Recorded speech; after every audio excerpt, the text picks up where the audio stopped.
يا مساء الخيرات أصدقائنا الأعزاء، أصدقاء بايو سبيس على انستجرام، على تيك توك. أهلا بيكم جميعا. هننتظر بس أصدقائنا ينضموا إلينا ونبدأ مباشرة في موضوع اللايف. النهاردة عندنا موضوع مهم جدا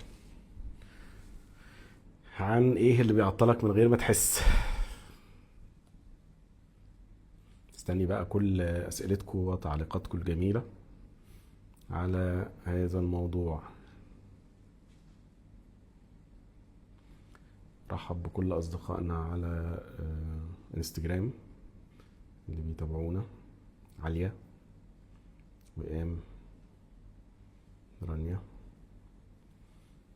اهلا بيكم جميعا. تفتكروا ايه يا جماعة اللي ممكن يكون بيعطلنا من غير ما نحس؟ سؤال مهم جدا، ده سؤال اللايف يعني. بس اعتقد ان الجميع ممكن يكون سألش نفسه السؤال ده قبل كده. هو ايه اللي ممكن يكون بيعطلني وانا مش واخد بالي؟ تفتكروا ايه؟ فكرة قد كده السؤال ده كريتيكال وخطير ومهم جدا يعني. قولوا لي قولوا لي قولوا لي.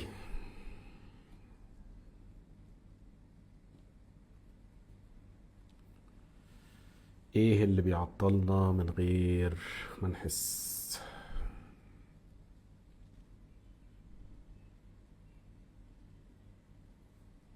مم. يلا، ما زلت مستني. ندى أكرم بتقول: عقلنا الباطن وقناعات قديمة. مأمون، أهلا بيك. نونا عسل، مساء السعادة، أهلا يا نونا. العيش في الماضي، طاقات سلبية، يمكن حسد، عين، وغيرة ولا وغيره. المعتقدات الغلط وعدم التسليم. أيوة بقى، أيوة بقى. ماشي طيب. أصدقائنا على التيك توك، أخباركم إيه؟ بدور على أسئلتكم وتعليقاتكم.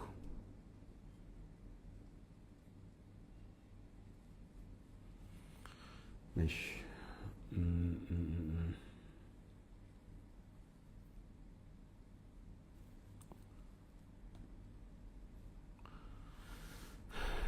آه،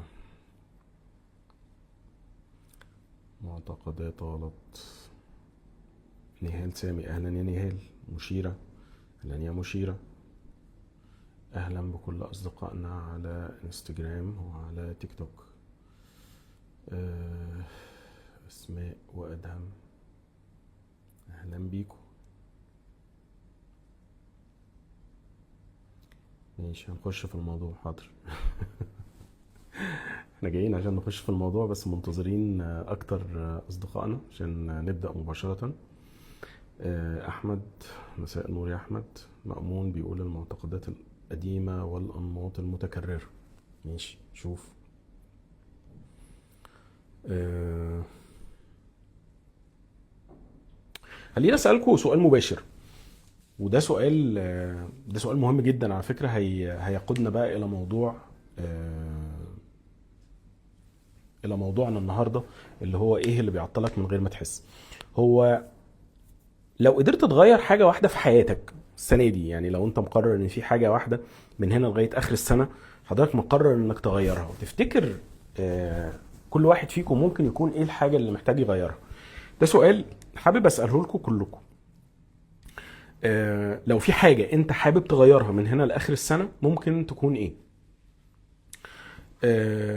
وكمان عايز اسألكوا سؤال، بس ده مش للإجابة، ده سؤال للتأمل. يعني عندنا سؤال للتأمل أو مجموعة أسئلة للتأمل، وسؤال أنا عايزكم في الحياة تجاوبوا عليه. يعني حابب أسألكوا بشكل مباشر: لو في حاجة واحدة في حياتك عايز تغيرها، تكون هي ايه من هنا لغاية آخر السنة؟ وخلينا ناخد شوية أسئلة كده للتأمل. هو مش دايما، مش ساعات كده بتحس ان انت بتبذل مجهود كبير قوي قوي قوي ومش بتحصل نتائج؟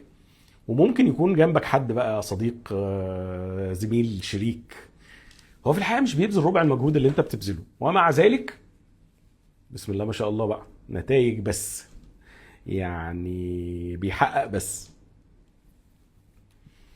فخلونا كده برضو نتفاعل على السؤال ده. لو في حاجة واحدة حضرتك عايز تغيرها في حياتك تكون ايه؟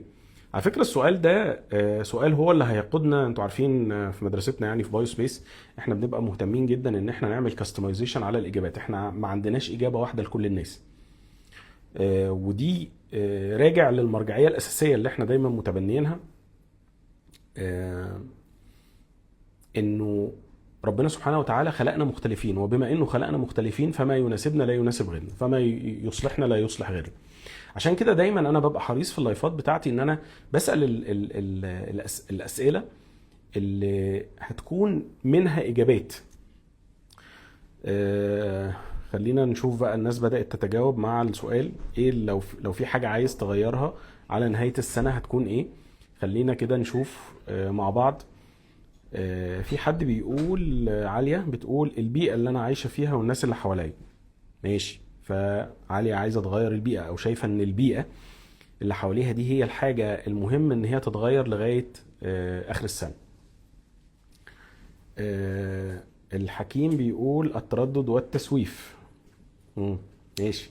منى بتقول اتعلم اني اسيب ايدي بجد.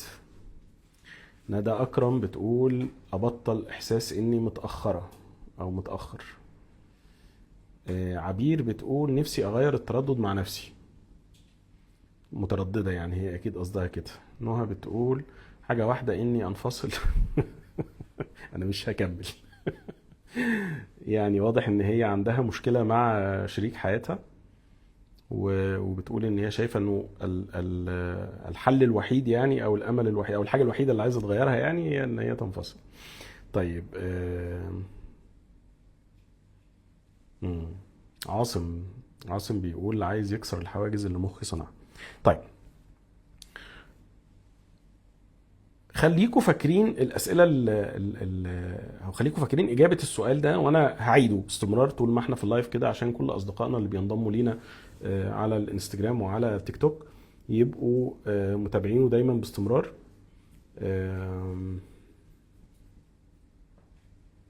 طريقه على تيك توك فراس بيقول نفسه يغير طريقه التفكير والتعامل مع الامور. روزيتا هجاوب طبعا يا روزيتا، انا جاي عشان اجاوب النهارده، لا تقلقي، ليجي بس معانا شويه. نهال بتقول معتقداتي تجاه نفسي. هايل. طيب ركزوا يا جماعه في اجابه السؤال ده. الحاجه اللي انت عايز تغيرها او انت شايف ان مهم جدا انك تغيرها قبل اخر السنه دي، فكل واحد دلوقتي حاطط الحاجات اللي هو شايف ان هي يعني مهم جدا انه حابب يغيرها.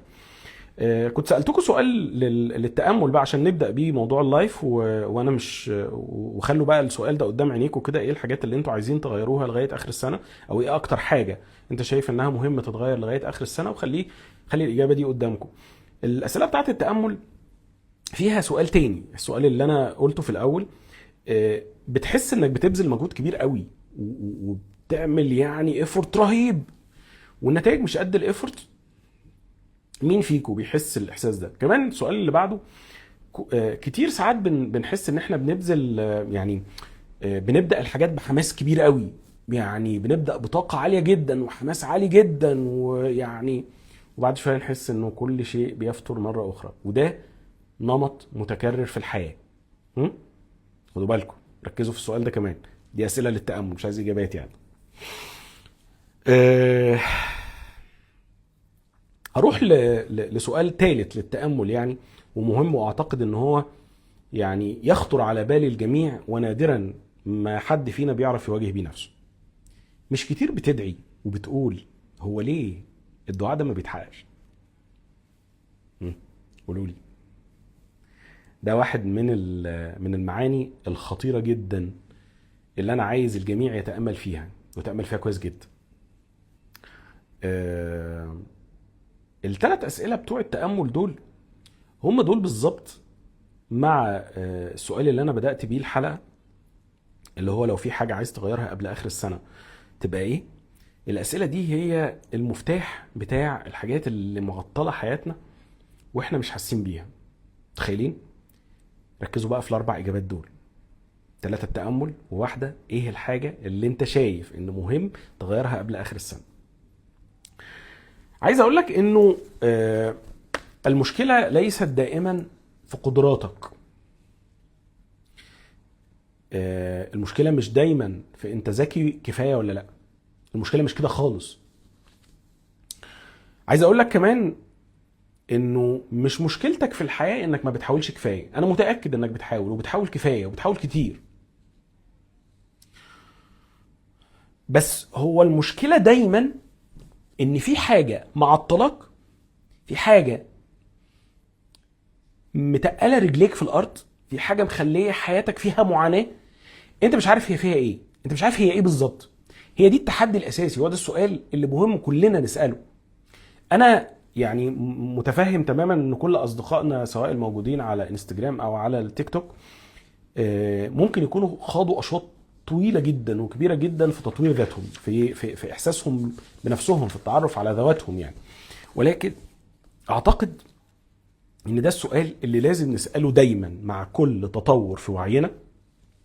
وكل ما بنتعرف على ذاتنا اكتر بيبقى مهم جدا ان احنا نعرف هو ليه انا عطلان في بعض المسائل، رغم ان انا ببذل مجهود، رغم ان انا مش غبي فانا ذكي، رغم ان انا مثابر انا مش كسول، ومع ذلك رجلي تقيلة، الحركة مش مساعداني. فخلينا نشوف اوجه التعطيل اللي ممكن تكون موجودة في الحياة. اعتقد انه كتير من اصدقائنا اللي جاوبوا معانا، انونا وعاصم وندى ومنى، كل الاصدقاء يعني اللي جاوبوا معانا على الانستجرام وعلى التيك توك، ممكن يكونوا شايفين ان التعطيل هو حاجة ضخمة حصلت في الحياة. وفاة حد معين، حد مهم، خسارة حاجة كبيرة في الحياة. ممكن يكونوا شايفين انه بعد ما فشلت في اني اخش الكلية اللي نفسي فيها في الثانوي وخلاص، يعني انا حاسه ان في حاجات كتير جدا بتعطلني وانا مش قادر اخد فيها خطوات. انا عايز اقول لك انه مش بالضروره يكون الحدث الكبير الضخم اللي انت متخيل ان هو المعيق والمعطل ليك لغايه دلوقتي، مش بالضروره يكون هو ده السبب. كمان زي ما كده حد قال، يعني تغيير البيئه او الانفصال عن شريك حياتي، الاتنين دول بيكلموا عن اشخاص. فانا عايز اقول لك مش بالضروره يكون الشخص اللي انت شايفه ان هو يعني هو ده اهم حاجه لازم تتغير في الحياه يعني وبسرعه. عايز اقول لك انه الشخص ده مش بالضروره يكون هو سبب العطل، التعطيل اللي موجود في حياتك، مش بالضروره. اذا ليس بالضروره ان يكون الحدث الكبير اللي انت مكبره في حياتك، فقدان، وفاه، حاجه كان نفسك تعملها، فشل ذريع من وجهه نظرك نتيجه لحدث كبير حصل في حياتك، مش بالضروره يكون ده اللي بيعطلك، او اكاد اجزم يعني انه مش هو ده السبب. كمان مش بالضروره ولا يعني واكيد مش ده السبب انه هذا الشخص الفظيع اللي في حياتك، الشريك، الاب، الام، الاخ، الزوج، الزوجه. يعني عايز اؤكد لك انه مش ده الموضوع، مش هو ده السبب. في ناس ممكن تقول لي انه العطلة اللي موجودة في حياتي دي سببها الظرف اللي انا عايش فيه، الوظيفة اللي انا بشتغلها، المدير اللي انا عامله، عيلتي اللي منعاني، بلدي اللي فيها حروب. يعني اذا كان او اذا كنت ترى ان المعطل في حياة حضرتك هو ظرف خارجي، فخليني اقول لك واكاد اجزم من غير ما اعرف اي تفاصيل ولا اي تجربة عن حضرتك انه مش ده اللي بيعطلك. فشلك نفسه، فشلك، شايف فشلك ده؟ عارف يا فاشل يا فاشل اللي بتزعجك وبتؤلمك دي؟ انا بقى عايز اكد لك انه حتى فشلك ده مش هو المعيق. يعني لو جربت 19 حاجة و19 حاجة باظوا، جربت 50 حاجة و50 حاجة باظوا، فقصة الفشل بتاعتك دي هي مش هي اللي معطلك. اذا لا الاحداث اللي انت مكبرها في حياتك، لا الاشخاص اللي انت مكبرها في حياتك، ولا حتى فشلك اللي انت شايف انه انا فشلت فيها 100 مرة، يعني مش دول المعيقات، مش دول المعطلات. طب ايه المعطلات؟ ده السؤال اللي اكيد الجميع سيسأل فيه نفسه. أصدقائنا على الانستجرام أعتقد إن هم الجميع بيدور على ده. سارة القدسي بتقول المشكلة إننا دايما حاطين السبب على عدم سعي، لذلك لا ننظر لشيء آخر. أنا لي أكتر من أسبوع بسأل السؤال ده. مأمون بيقول كده، معقولة أدعي دعوات بالسنين وربنا ما استجاب؟ مستحيل طبعا، بس أنا بعمل حاجة غلط مش عارفها يا دكتور. ماشي يا مأمون، نشوف حبيبي.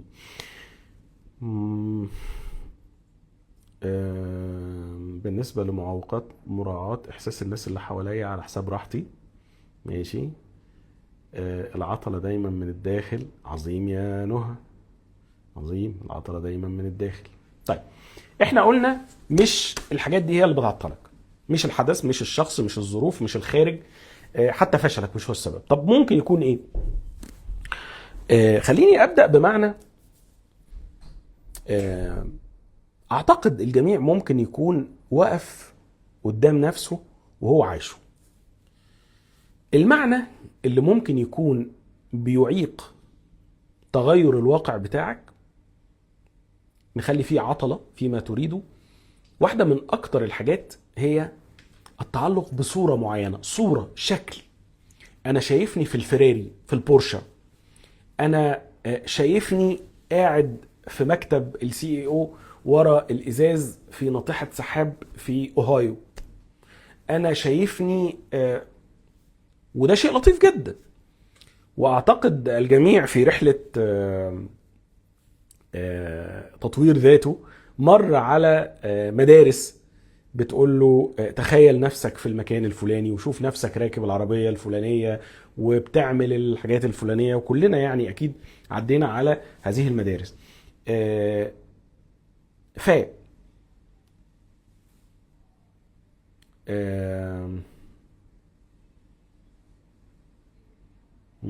ماشي. اسمحوا لي ان انا دايما كده ايه على فترات هبص على التعليقات والاسئله بتاعتكم عشان اقدر اجاوب عليها. فكنت بقول لك انه واحده من اكتر الحاجات اللي بتعطلك في حياتك هي انك راسم صوره، وهذه الصوره انت مش بس عايزها، مش بس مركز عليها، مش بس بتديها مشاعر، مش بس بتديها طاقه. المشكله انها تجاوزت المرحله دي واصبحت لا ترى نفسك الا في هذه الصوره. فانا مش شايفني من غير البورش، مش شايفني من غير السي او، مش شايفني من غير الفيلا الدوبلكس اللي في الحته الفلانيه. انا مش، خلاص انا مش شايفني غير في المنطقه دي. وبالتالي تحولت الرغبه الى صوره انا متعلق بيها بشكل كبير جدا. واحده من اكتر الحاجات كمان اللي ممكن تكون سبب في العطله في الحياه، انك يعني عطلان وانت مش حاسس، مخاوف بس مش ظاهرة، حاجة كده هيدن، حتة خوف ملتوي مستخبي ورا شوية معاني حلوة. زي مثلا ان انا بخاف من المواجهة، بس انا مش بسميها كده، بسميها بترفع. حلو، فتفضل تترفع بس انت في الحقيقة اللي بيحركك من جوه الخوف، خوف المواجهة. فدي واحدة من الحاجات يا جماعة اللي احيانا بتعطلنا واحنا مش واخدين بالنا، واحنا عمالين نفكر في مين بقى؟ في الظروف وفي البلد وفي جوزي او مراتي وفي المجتمع والناس، واحنا ناسيين ان جوانا تعلق بصورة احنا رسمينها ومصرين ان احنا مش هنتبسط غير فيها، ولا نرى غيرها، ولا نرى نفسنا في حاجة غيرها. السبب التاني الخوف المداري ورا معنى جميل، معنى كيوت كده وطعم ولذيذ، اسمه غير اسم الخوف. انتوا واخدين بالكم من المعاني دي؟ المعاني دي خطيرة جدا جدا جدا.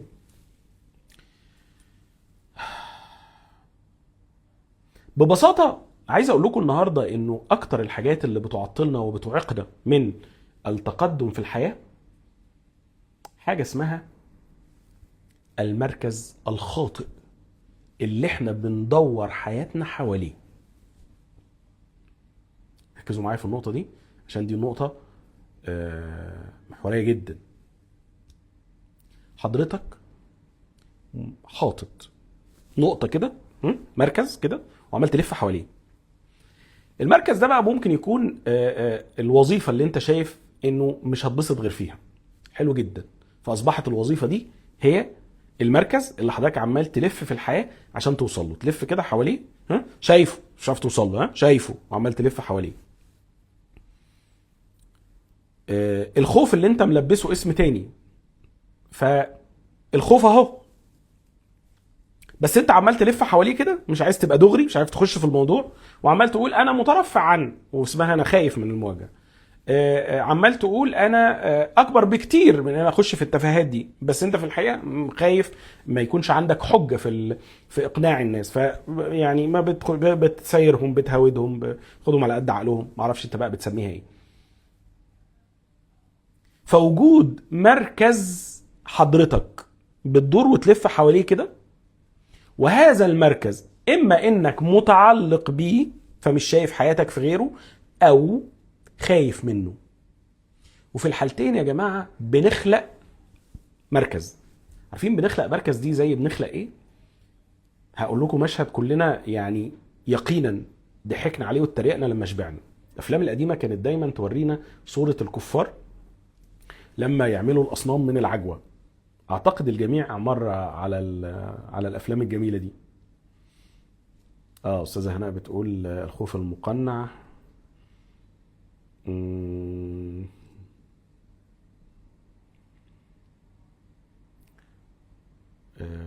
شكرا يا مروة. عادل، ربنا يخليك يا عادل ويحبك زي ما بتحبيني كده. شكرا يا حبيبي. عظيم.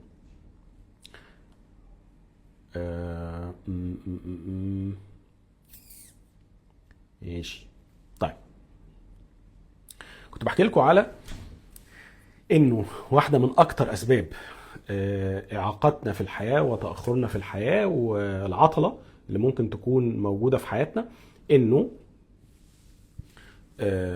انا متعلق بصورة شايف اني مش هتبسط غير لما اوصل لها. المعنى التاني اني اكون عندي خوف، زي ما استاذة هناء كده قالت لنا، خوف مقنع، حاطط له قناع حلو كده وسكر وجميل ورشش عليه سكر، اسمه حلو، بس بيداري وراه معاني خطيرة جدا، معاني معيقة. وهذه الاتنين دول انا حاططهم مركز وعمال الف وادور حواليهم. فلا انا بواجه المخاوف عشان عليها قناع لطيف، ولا انا قادر اتخيل نفسي في حاجة غير اللي انا متعلق بيها، لان انا رسمتها من زمان وقلت انا مش هبقى الا، يعني انا مش هتبسط الا لما ابقى دكتور، انا مش هتبسط الا لما ابقى مهندس، انا مش هتبسط الا لما ابقى محامي، انا مش هتبسط الا لما يبقى معايا 10 مليار دولار، انا مش هتبسط الا.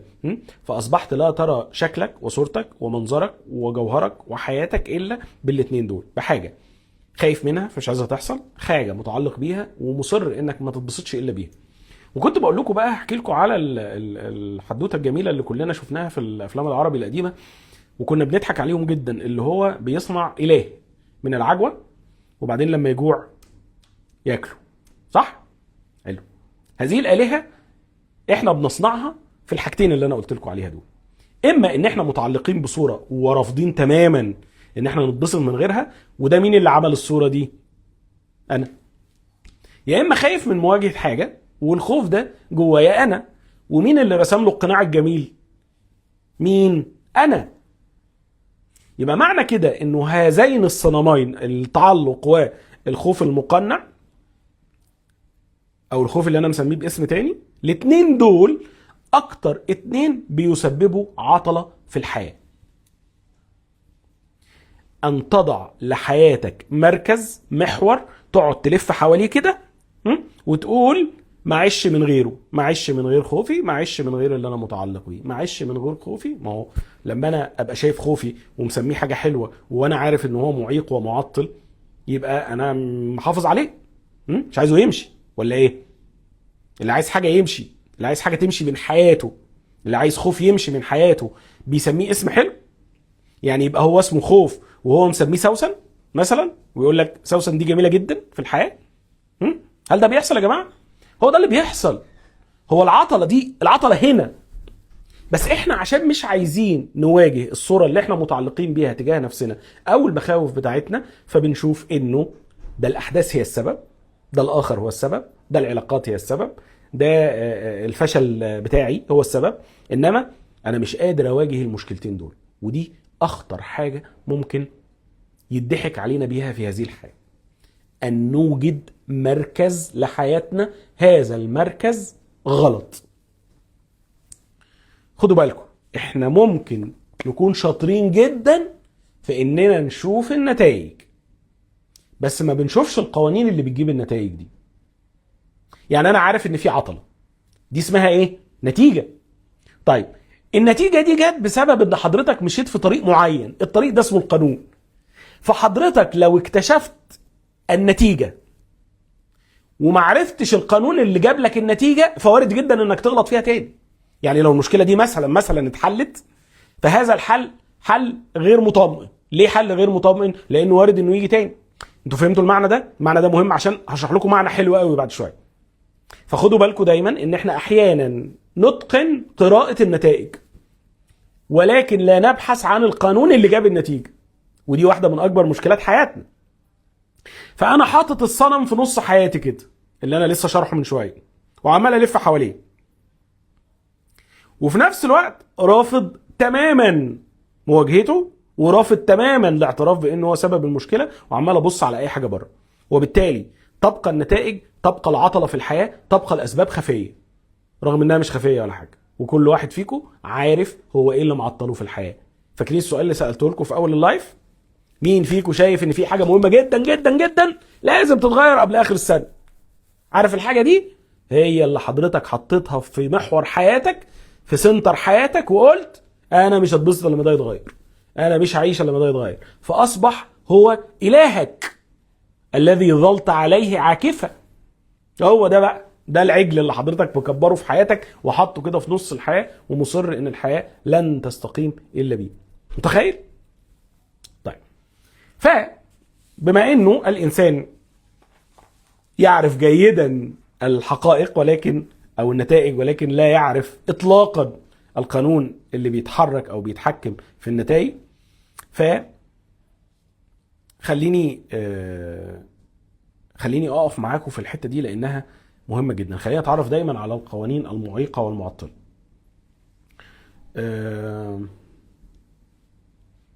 سارة القدسي بتقول السعادة المشروطة. طبعا السعادة المشروطة ده هو التوقع اللي انا مش مقرر ان انا مش هتبسط غير بيه. هديكم مثال كده، المثال ده مهم جدا. احيانا الرجاله تفهم، الرجاله والستات يعني يفهموا السؤال او المعنى اللي انا هقوله ده. حضرتك بتركب العربيه بتاعتك، بتدور، بتدي لها الغيار وبتبدا تتحرك، فتلاقي العربيه مش بتتحرك، وبعدين تدوس اكتر على البنزين، تدوس اكتر والعربيه برضو مش بتتحرك، وبعدين بعد شويه تبص جنبك كده تلاقي الهاند بريك او فرامل اليد مش نازله. فبصيت عرفت السبب. عارفين المثال البسيط ده، المثال الصغير ده؟ طبعا لو حضرتك اصريت انك تمشي والهاند بريك مرفوع ودوست بنزين اكتر، فالحياه هتمشي عامله ازاي؟ بيسر كده وسهوله وجمال، ولا عطله بس؟ عطله بس، ثم استهلاك وقود بقى كتير، ثم تلك الفرامل هيبوظ بعد خطوه، يعني معاناه بقى، يعني خسائر بس. طيب،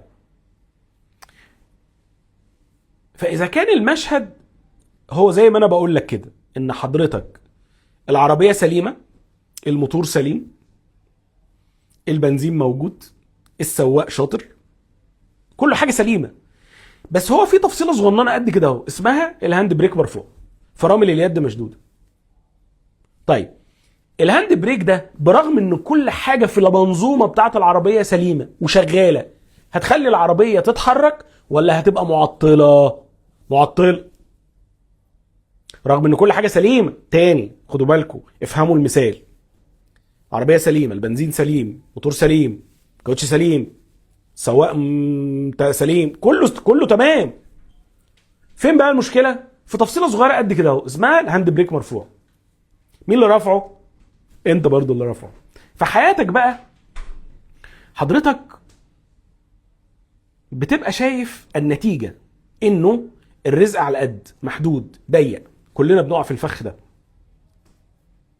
بس انت مش عارف انه عندك خوف دفين جوه من ان يبقى معاك فلوس كتير. فده الهاند بريك اللي معطل الحياه.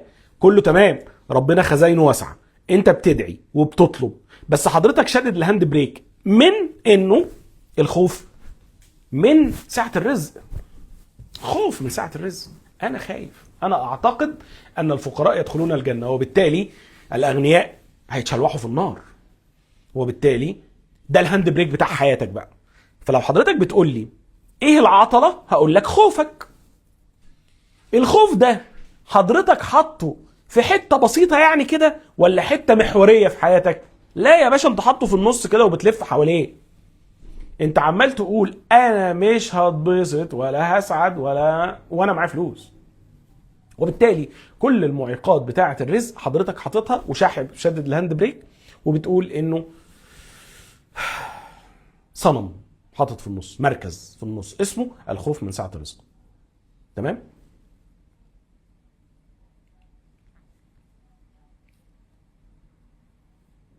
شايفين نمط متكرر في العلاقات، عمال اطلع من فخ اقع في ضحضيره، اتجوز وبعدين اطلق وبعدين اروح اتجوز الاقيها هي، او هي تتجوز وبعدين تحصل مشاكل فتنفصل وبعدين تروح تتجوز واحد تاني فتلاقيه هو. تبقى طالعه من بيت بابا زعلانه من بابا عشان بيعمل 5 حاجات وحشه، تروح تتجوز تلاقي جوزها بيعمل نفس ال5 حاجات هم فتعتبر ان ده غباء من الاخرين او هو يعتبر يعني. طيب هو ايه اللي بيحصل؟ نمط متكرر، معناها ان في قانون بيخليني امشي على نفس الطريقه. انا حاولت ارجع بالعربيه والعربيه مش بتتحرك، لازم اقف وافكر هو ايه اللي بيخلي العربيه مش بتعرف تتحرك. فانا لو بقع في نفس الفخ ده في العلاقات، فانا لازم انتبه هو ايه اللي بيحصل، ايه المركز اللي محطوط في النص وانا عمال الف حواليه ومش بخلص منه، مش بواجهه. ده السؤال اللي لازم نفكر فيه. القانون وليس النتيجه. النتيجه سهل جدا تتحل اذا عرفت القانون، انما حضرتك لو مش عارف القانون، لو ما انتبهتش ان الهاند بريك هي اللي مرفوعه، حضرتك مش هتعرف تحل حاجه. النتائج لن تتغير، لانه حضرتك غالبا ماشي على نفس القانون القديم، انك حاطط حاجه في نص حياتك وعمال تلف حواليها. ما تنسوش الكلمه دي انا عمال اكررها لانه هتبقى مهمه جدا ان شاء الله نوصل لها في نهايه اللايف.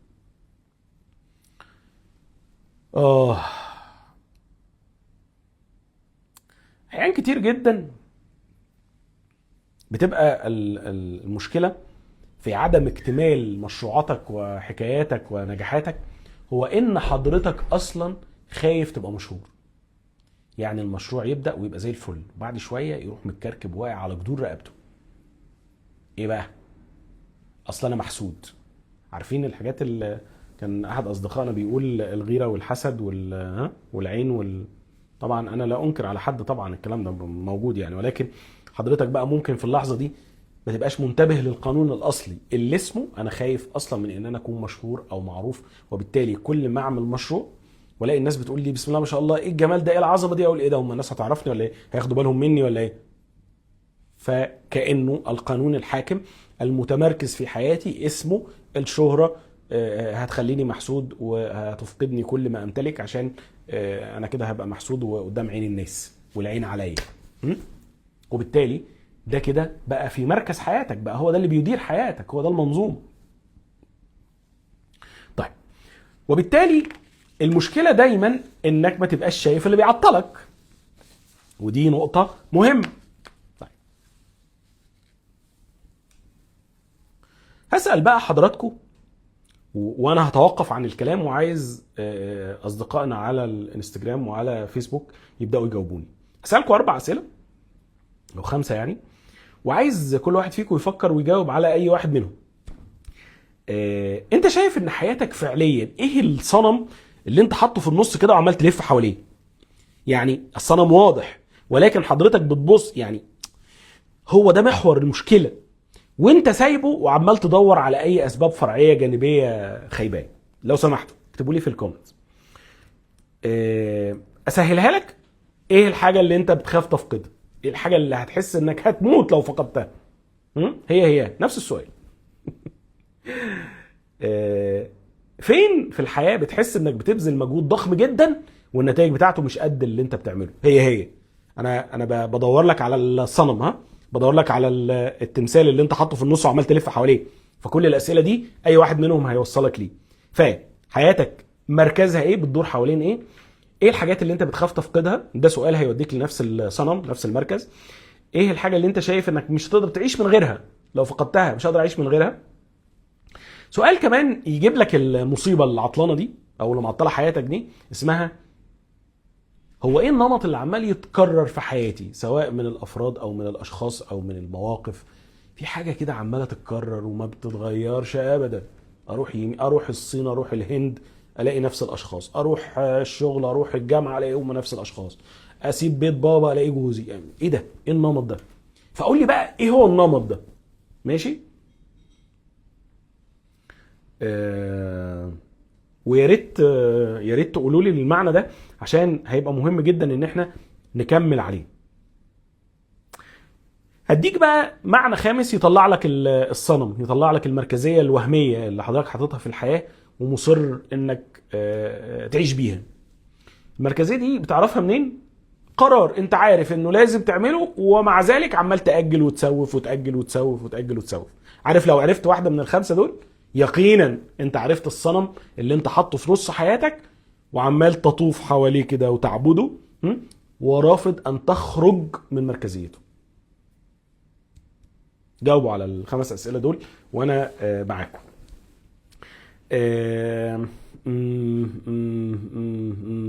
صفاء، انا اديتكم 5 اسئله يا صفاء، قولي لي بقى لو مش عارف ايه الحاجه دي جاوب على واحده من الخمسه دول. حياتك بتدور حوالين ايه؟ ايه الحاجه اللي انت خايف او حاسس انك هتفقدها ولو فقدتها ما تقدرش تعيش من غيرها؟ فين المكان او فين الحاجه اللي بتبذل فيها جهد كبير جدا والنتيجه مش متناسبه؟ ايه النمط اللي عمال يتكرر في حياتي ومش عارف بيتغيرش ليه؟ قرار انا عارف انه صح وانا عارف انه مهم ومع ذلك عمال اسوف فيه. دول 5 حاجات، لو جاوبت على اي واحد فيهم هتعرف ايه هو الصنم اللي انت حاطه في الحياه ومتمركز عليه ورافض انك تشوف غيره. ايوه هو ده بقى. هتلاقوا حد هنا بيقول ايه؟ الشغل.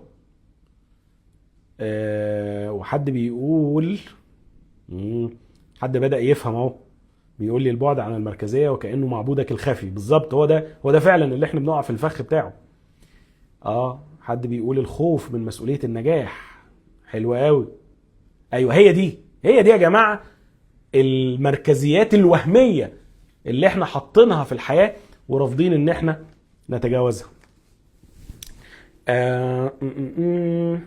حد بيقول صورتي. حد بيقول الخوف والتردد. ماشي، خوف من ايه بالظبط؟ خوف من ايه هيبقى مهم جدا. ماشي يا ساره بتقول وراء النمط يكمن معطل. طبعا.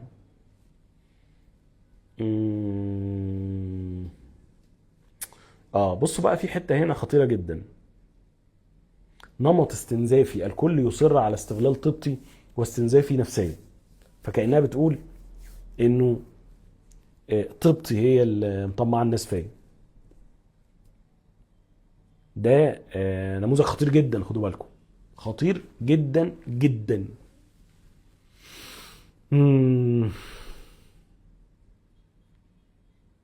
ليه بقى؟ لانه سامحيني يا نهى، ولو سمحتي راجعي المعنى ده جواكي. خدوا بالكم يا جماعه، الشيطان يعدكم الفقر ويأمركم بالفحشاء، فاذا في عطله في الحياه فسببها الشيطان قولا واحدا. الشيطان بقى مش هيجي يلعبك لعبه مكشوفه، هيحطها لك في سندوتش ابن لذينه. فيجي يقول لك ايه بقى؟ طبك هي اللي مطمع الناس فيك، هي اللي مخسرك كل الحاجات. يعني اعمل ايه بقى؟ اكون شرير؟ يعني عايزني اكون شرير يا سياده الشيطان؟ ما هو بيقول لك كده، طبتك مطمع الناس فيك وهي اللي مبوظه حياتك. فسمالك الاستنزاف اللي انت شايفاه بيحصل في حياتك وربطها لك في صفة إيجابية جميلة جدا وخلاكي صدقتيها، رغم ان ربنا بيقول هل جزاء الإحسان إلا الإحسان؟ يعني معنى كده انه هي مش طيبتي؟ لا مش طيبتك طبعا، مش طيبتك طبعا، يقينا مش طيبتك هي اللي عامله لك استنزاف. طب ايه اللي عامل لي استنزاف؟ ده السؤال بقى اللي انا بسأله، ومصر ان احنا نرجع نسأل الخمس أسئلة دول لنفسنا تاني. حياتك بتدور حوالين ايه؟ يقينا المشكلة مش في طيبتك يا نو، يقينا، لانه غالبا هنحط الطيبة غلاف حوالين الصنم اللي احنا حاطينه في المركز، ونبص عليه ونقول الله ده طيبتي هي الحاجة الجميلة اللي مبوظة حياتي، فلا هتخلى عن طيبتي ولا هروح اصلح حياتي. نجاوب بقى على الأسئلة الصح. ايه الحاجة اللي حياتك شايف انها بتدور حواليها؟ ايه الحاجة اللي بتشك انك او بتشوف انك لو فقدتها مش هتعرف تعيش من غيرها؟ هي دي يا جماعة الحاجات اللي فيها المشكلة، مش طيبتي. ماشي؟ طيب. ندى بتقول الخوف من الوصول للنجاح بعد بذل مجهود، الخوف من النتيجة. اقول الأسئلة الخمسة تاني. ايه الحاجة اللي حياتك حاسس انها بتدور حواليها؟ ايه الحاجة اللي انت حاسس انك بتخاف تفقدها وبتقول لو فقدتها يا نهار ابيض حياتي تخلص؟ ماشي. السؤال اللي بعده، فين بتبذل في الحياة جهد ضخم جدا ومع ذلك شايف ان النتائج مش قد المجهود ده خالص؟ ايه النمط اللي بتكرر في حياتك بشكل مبالغ فيه، في الاشخاص، في العلاقات، في الاماكن، في القرارات؟ اخر سؤال، ايه القرار اللي عارف انه مهم جدا، محوري جدا في حياتك ومع ذلك عمال تأجله؟ لو جاوبت على واحد من الخمسة دول هتعرف ايه هو المركز الوهمي اللي حضرتك حطيته في النص، الاله اللي حضرتك حطيته في النص، وبالتالي بدأت العطلة في حياتك.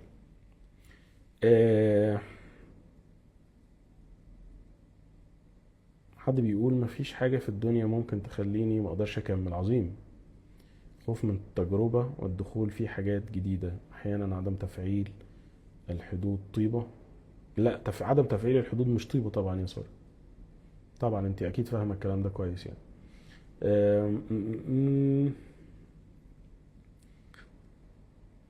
صورتي امام الناس ورضاهم وخايفة من فقدانهم وخسارتهم. طبعا هنا بقى في مشكلة كبيرة. حلو جدا. حد بيقول الامان المادي. عظيم. الاستقلال المادي. عظيم. طيب. ما تستعجلوش يا جماعة. في حد بيقول انا جاوبت بس برضو مش عارف ايه المشكلة. انا عايزكم بس مش عارف احلها. انا جاوبت مش عارف احلها. خليكم معايا واحدة واحدة. حضرتك دلوقتي بس الاول نحن نبحث عن المشكلة المعيقة للحياة. انا ما قلتش ان احنا هنحل دلوقتي، احنا بس عايزين نعرف هو الكلبوش فين، اللي مكتفني ايه. بصوا يا جماعة، دايما آفة الانسان العجلة.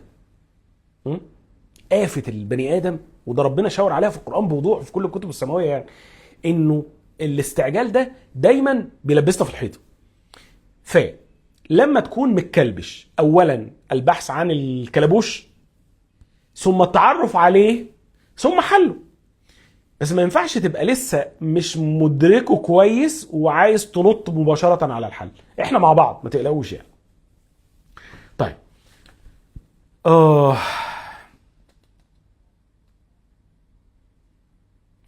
المشكلة بقى ان احنا احيانا بننسى اللي مكلبش رجلينا وعمالين نقول هو انا ما بتحركش ليه؟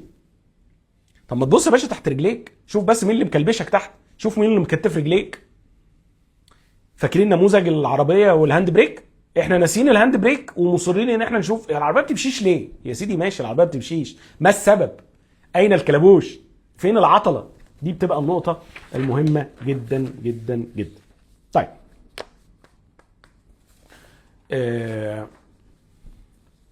خليني اخد معاكم تمرين لطيف كده صغير، وعايز كل واحد من حضراتكم وهو بيتابعنا كده على اللايف، سواء اصدقائنا اللي على الانستجرام او على التيك توك، يسأل نفسه سؤال. بس انا هقول الاسئلة، ولو سمحت ما تجاوبش عليها مباشرة. يعني ادي لنفسك فرصة كده انك تغمض عينيك وتبدأ تجاوب، بس بهدوء. ماشي؟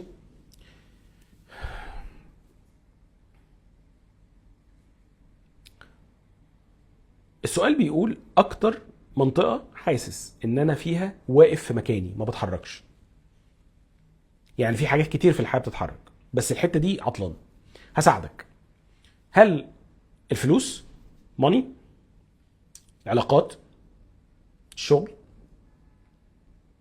اتخاذ القرارات، الصحة، الثقة بالنفس او الرضا عن النفس، علاقتك بربنا، تواصلك معاه؟ ايه من دول اللي حاسس انه بيعطل؟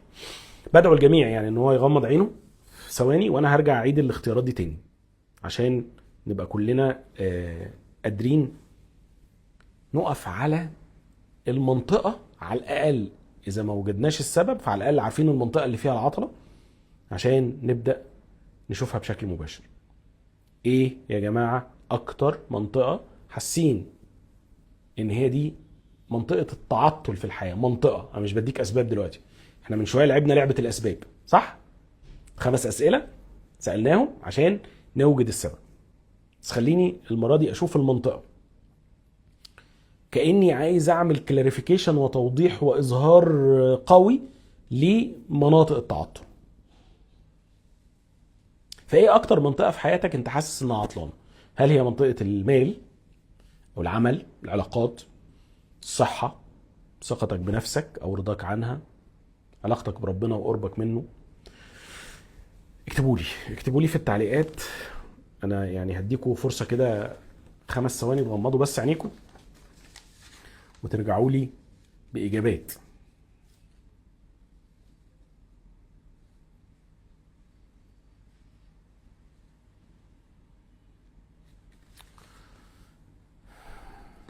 ياسمين بتقول المال. عظيم. منى بتقول سلكت اول. ماشي يا منى، الاكتر، الاهم.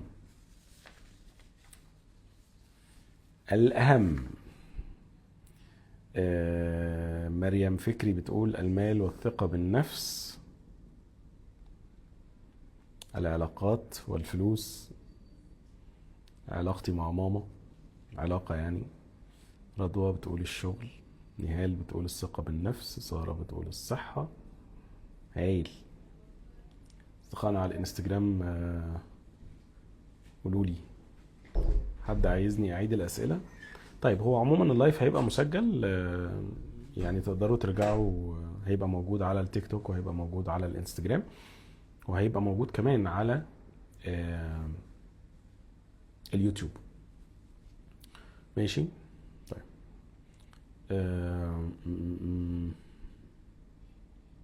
عظيم عظيم عظيم. طيب بصوا يا جماعه، زي كده ما كل اصدقائنا جاوبوا الشغل والعلاقات. هيثم بيقول، نهى بتقول الاستقرار المالي والشغل، العلاقات وعدم رضاي عن نفسي. خدتوا بالكم ان في حد بيتكلم عن الثقه بالنفس وحد بيتكلم عن الرضا عن النفس؟ عارفين الفرق بينهم؟ الفرق بينهم كبير قوي على فكره.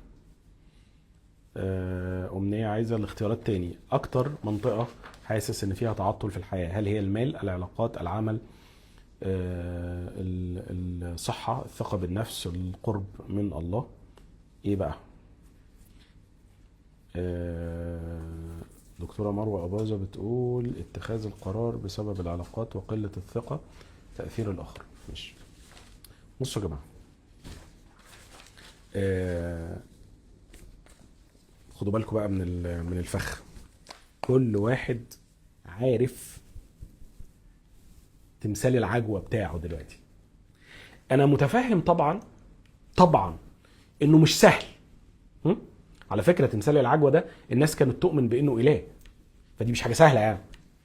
بس في نفس الوقت لازم تبقى عارف انك اللي عامله، انت اللي عامله. ثم تبقى عارف انك ممكن تاكله عادي.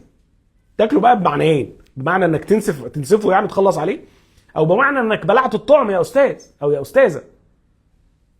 فانتبهوا يا جماعه الى من وضعتموه في قلب المركز. الكلمه دي خطيره جدا، وخليني اقف معاكم في حته مهمه قوي قبل ما ننهي الرحله بتاعتنا النهارده، واقول لكم انه في 5 حاجات بتعطل الانسان. ركزوا معايا بقى في ال5 حاجات دول. اول حاجه ان تدور حول مركز خاطئ، وده كل اللي احنا اتكلمنا عليه في اللايف بتاع النهارده. احنا كل اللايف بتاعنا النهارده كنا عمالين نفكر هو احنا عمالين ندور في فلك ايه غلط، هو ايه اللي احنا حطيناه وكبرناه في النص بتاع حياتنا كده وفضلنا نطوف حواليه كما يطوف المعتمر حول الكعبه. مين الصنم اللي حطيته في نص حياته وفضلت الف؟ فحضرتك ممكن تكون بتدور حول مركز خاطئ. تاني حاجه انه يكون في فريكشن، عارف يعني عمال تتحرك كده بس حد يديك كتف وحد يزقك وحد يكتفك وحد يكعبلك وحد يتعلق في بنطلونك وحد يشد في هدومك عارف الفريكشن ده، عارف الاحتكاك المستمر في الحياة. دي بتبقى واحدة من أكبر المعيقات والمعطلات في الحياة. فانتبه للمعطلات والمعيقات اللي بتعمل لك فريكشن. يبقى أول واحدة إيه؟ إنك حاطط إله في النص، حاطط حاجة في مركزية حياتك وبتدور حواليها، وهذا المركز خاطئ، لأنه هنعرف إنه ملناش إلا مركز واحد. تاني حاجة الفريكشن أو الاحتكاك المستمر. تالت حاجة نية لا تتحرك أو حركة بلا نية. ركزوا بقى في الكلمة دي، لأن دي واحدة من أخطر الأشياء التي تسبب عطلة في الحياة. إن يكون عندك نية وهذه النية غير مفعلة. النية جميلة عظيمة، بس عملت لها حاجة؟ أبدا، كتبتها في الكراسة بس. برافو عليك. هذه النية بقى تبقى معطل لحضرتك. ليه معطل؟ لأنه هي تريد التجسد وحضرتك ما بذلتش مجهود، وبالتالي قاعد في منطقة والنية عايزة تسحبك من المنطقة دي وانت مصر انك تفضل فيها. يبقى هتعطل ولا مش هتعطل؟ هتعطل، لانه في نية ولكنها غير مفعلة. او حركة بدون نية، تصحى الصبح اي حد ينده عليك تتحرك معاه، فطبيعي جدا انك ما توصلش للي انت عايزه، لانه كل يوم الصبح اللي هينده عليك هتروح معاه. النهارده حد قال لي يلا نروح، يلا نروح. بكره قال لي تعالى يلا نروح اسكندريه، نروح اسكندريه. نطلع اسوان، نطلع اسوان. وانت بقى عايز ايه؟ لا والله ما بفكرش يعني، بس انا معاهم كده على حزب الريح، ما تودي الريح ما تودي، زي ما كان عبد الحليم بيقول زمان. فالسبب الثالث في العطله في الحياه ان يكون عند حضرتك نيه بلا حركه او حركه بلا نيه. الاثنين دول يعطلوك. واحده بقى من اكبر الحاجات اللي انا لسه قايل لكم عليها، الاستعجال. انك تكون دايما مستعجل، تخبط خبطتين في الشغلانه دي وبعدين تقول ايه، لا لا شكلها مش هتجيب، تروح تخبط في حته تانية وبعدين تسيبها وتخبط في حته تانية. فدايما الاستعجال يخليك دايما ما بتوصلش لحاجه، ما بتوصلش لنتيجه، لانك ما عندكش اي مثابره خالص، انت دايما مستعجل. واحده بقى من الحاجات، يعني اعتقد اصدقائنا في بايو سبيس اللي حضروا معانا الكورسات والورك شوبس والبرامج هيفهم المعنى ده. حاجه اسمها الخروج عن الايقاع، يعني أن لا تكون في تردد ما تريده. ما تريده ده ليه تردد، ليه ذبذبه، زي كده قناة نجوم اف ام على الراديو دي ليها تردد. حضرتك لو رحت غيرت التردد بتاع المحطة مش هتستقبلها.